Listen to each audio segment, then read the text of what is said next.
Todo comienza en la península balcánica, una de las zonas más conflictivas de Europa, debido a las diversidades de cultura, lengua y legados de reinos históricos que existían en ella.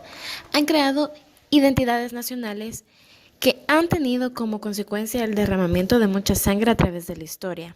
Podemos decir que Yugoslavia, lugar de diversos estados que engloban los actuales Eslovenia, Croacia, Serbia, Bosnia y Herzegovina, Montenegro, Macedonia del Norte, el estado de Kosovo.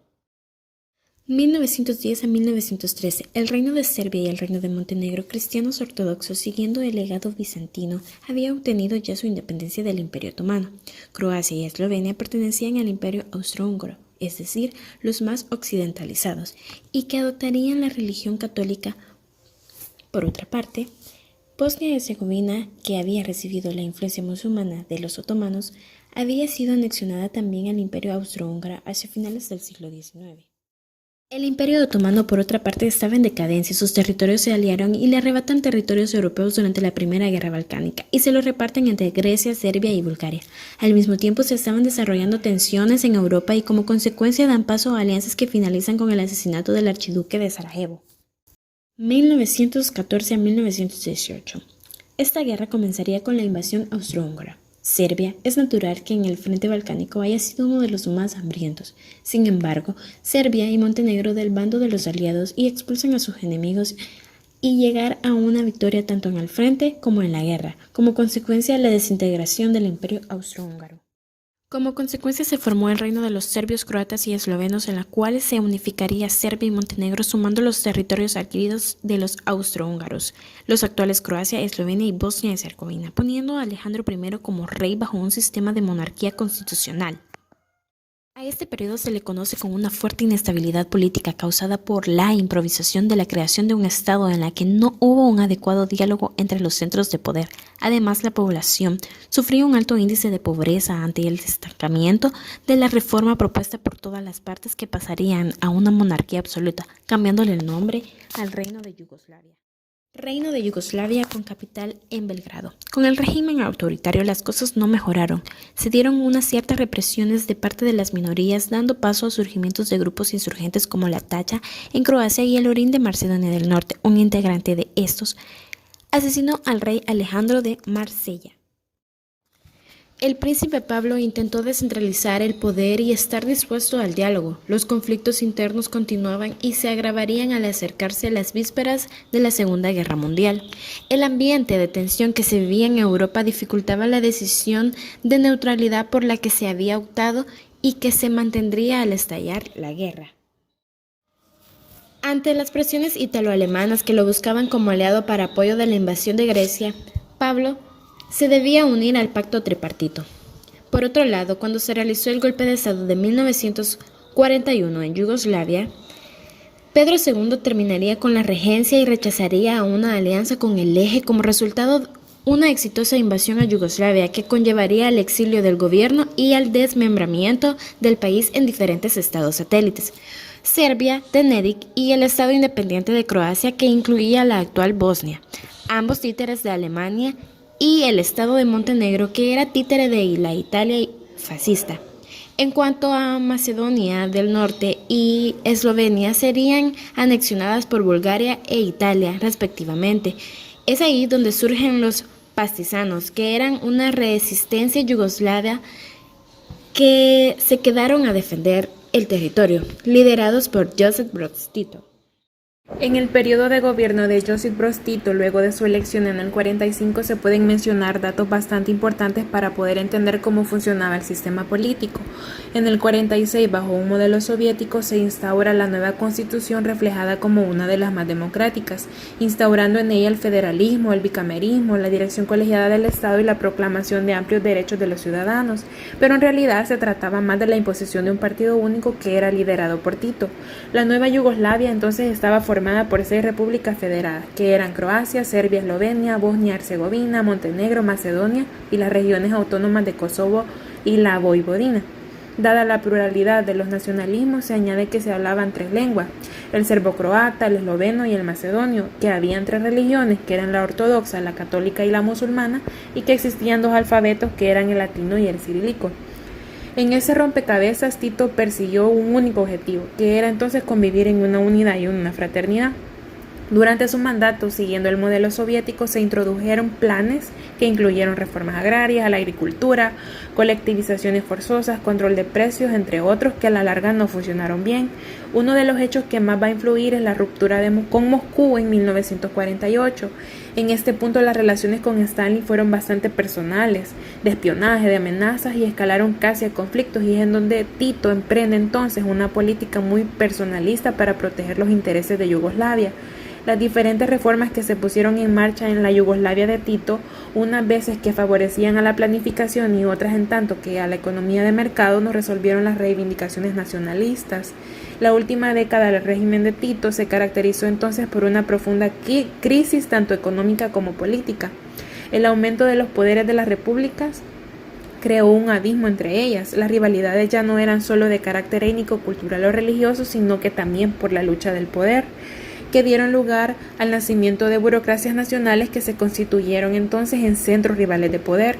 Poco antes de la muerte, Tito ordenó un cambio constitucional para introducir una presidencia rotativa anual, esto para poder representar a los diferentes nacionalismos de su Yugoslavia, intención que fue muy buena pero que no supo crear formas institucionales duraderas. Con su muerte, los yugoslavos perdieron el líder que les había mantenido unidos y fueron apareciendo entonces los odios escondidos, las divisiones étnicas y los nacionalismos que estaban reprimidos, que además fueron alimentados, muy importante, por líderes ambiciosos. En todas estas partes entonces se iniciaba y se aumentaba una tensión, crecían los odios reprimidos y los conflictos históricos sociales, los conflictos que fueron creciendo de forma escalada e imparable, y finalmente todo explota con la desintegración de la federación y una serie de guerras sangrientas yugoslavas que tuvieron lugar durante la década de los años 90. Continuamos con el desarrollo de la exposición, ahora con el fenómeno central en análisis: las guerras de secesión de la República Federativa Socialista de Yugoslavia. Este es un fenómeno digno de análisis de los profesionales de las relaciones internacionales.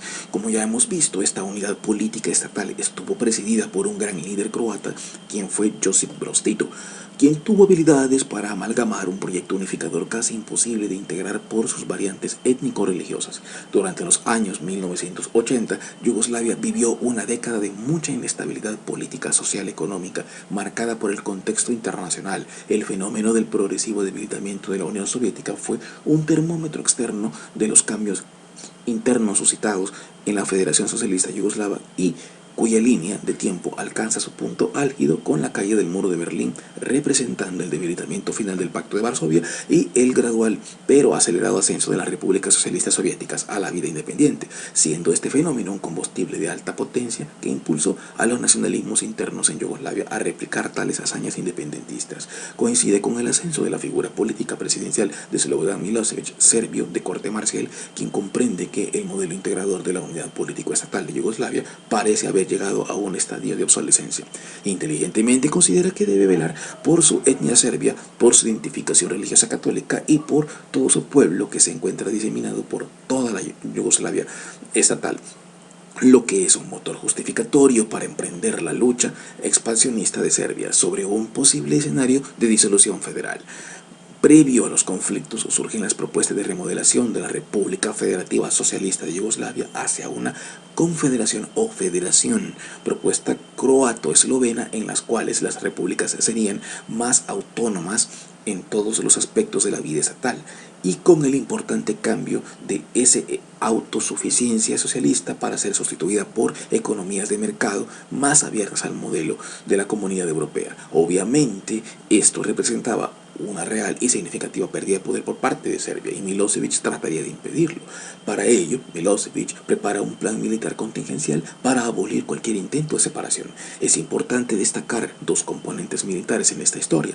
Yugoslavia poseía dos cuerpos mayoritarios de seguridad nacional. El primero era el Ejército Popular Yugoslavo, JNA, y el segundo, las Fuerzas de Defensas Territoriales, TO.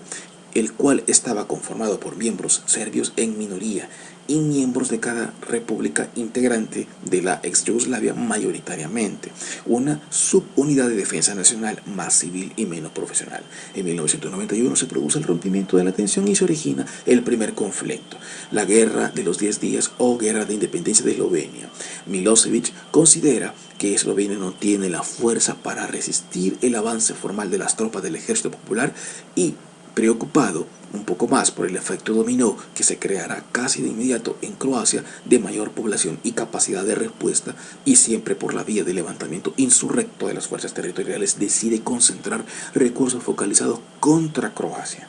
El día 25 de junio, Eslovenia, en una medida provocatoria, declara su independencia de Yugoslavia, formalizando la avanzada militar del ejército yugoslavo hacia suelo esloveno. Se produce un conflicto que le sale por completo mal a Slobodan Milosevic, dado que la estrategia consistió en proponer leve resistencia en la entrada del territorio esloveno al ejército yugoslavo, haciendo internarse a este en Eslovenia y reposicionando el grueso de los milicianos eslovenos de forma sorpresiva y encajonando al ejército nacional, venciéndolo y apoderándose de la munición y blindados yugoslavos para encarar la arremetida final y obtener el triunfo de Eslovenia por sobre la intervención del ejército yugoslavo, y todo ello en un periodo de 10 días, forzando la negociación y final firma de acuerdos de la isla de Brioni el 7 de julio de 1991 y al cabo de 90 días iniciara su proceso de independencia.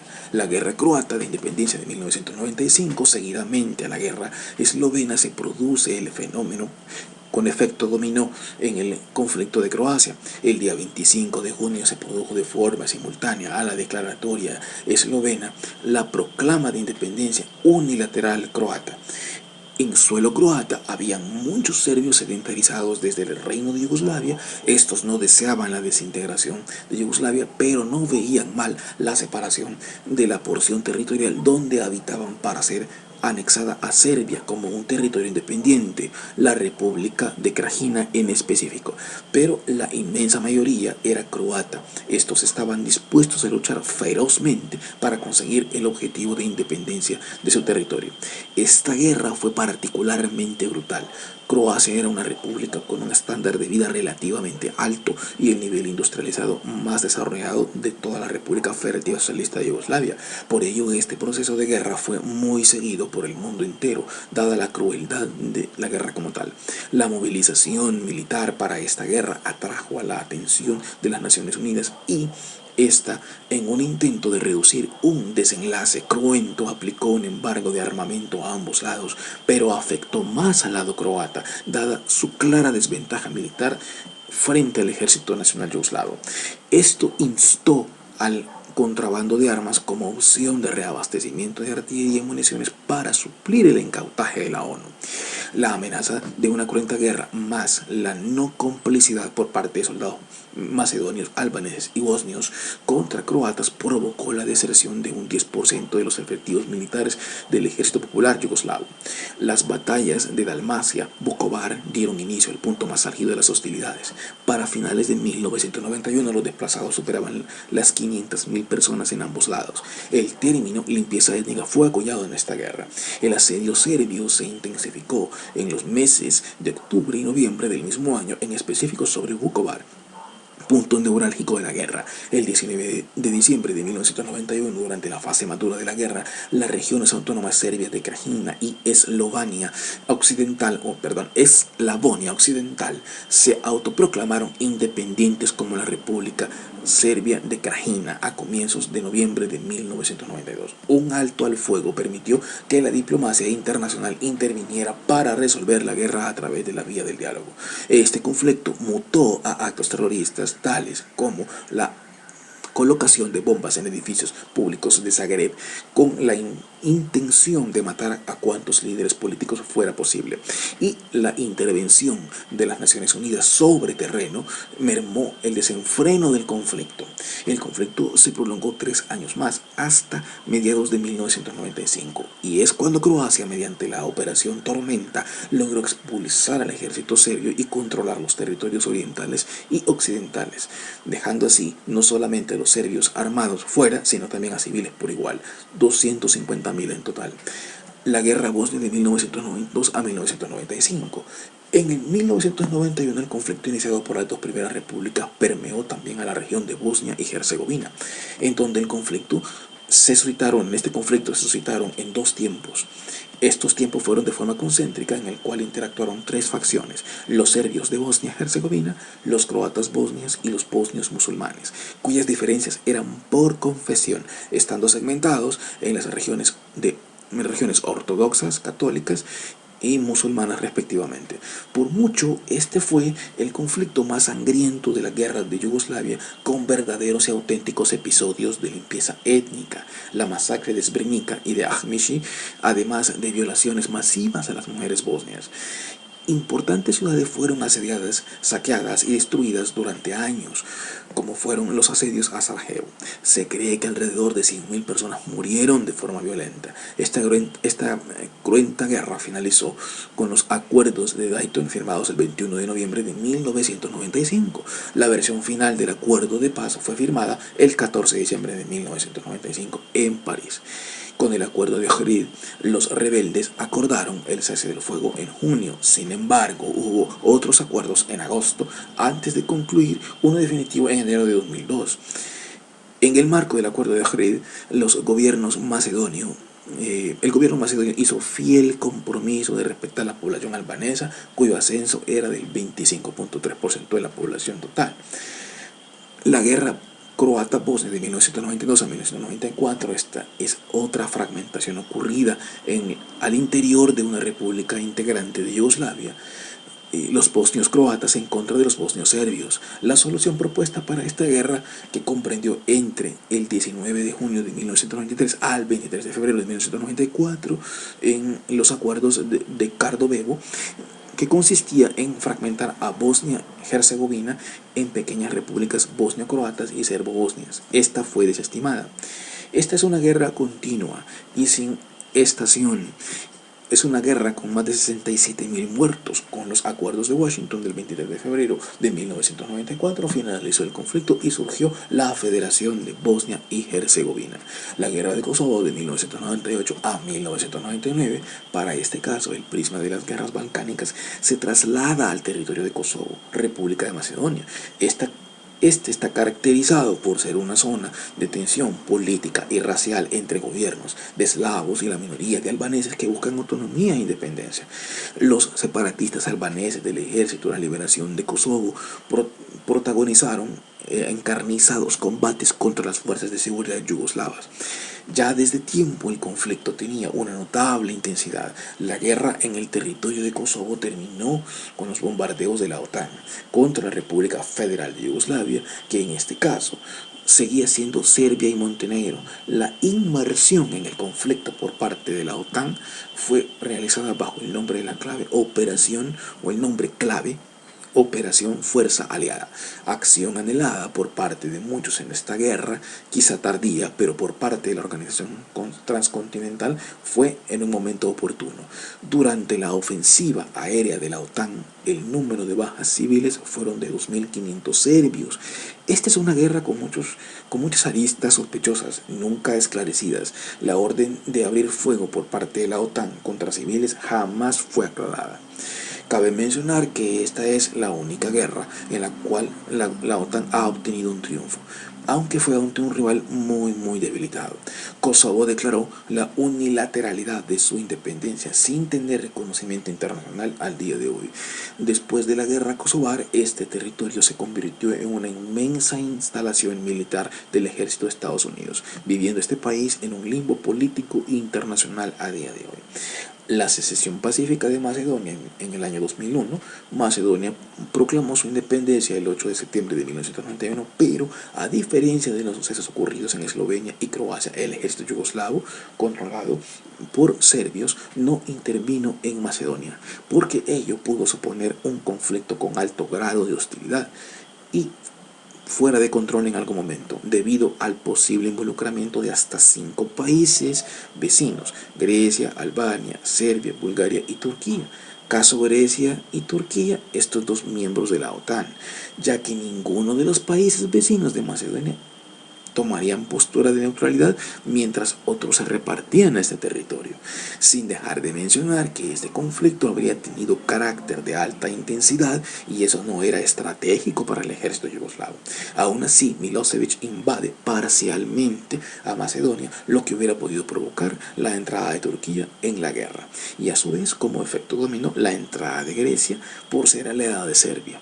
También la importante minoría albanesa hubiera podido crear una enorme desestabilización. Conclusiones. Las guerras yugoslavas representan el fin de un modelo político como federación bajo un tinte político socialista propio versus los nacionalismos arraigados al territorio que buscan salir a la vida como unidades políticas independientes. En adición, es importante destacar que el expansionismo serbio se aprovecha de la fragmentación suscitada en ese momento para intentar apropiarse de más territorio, utilizando como instrumento para este fin al ejército yugoslavo.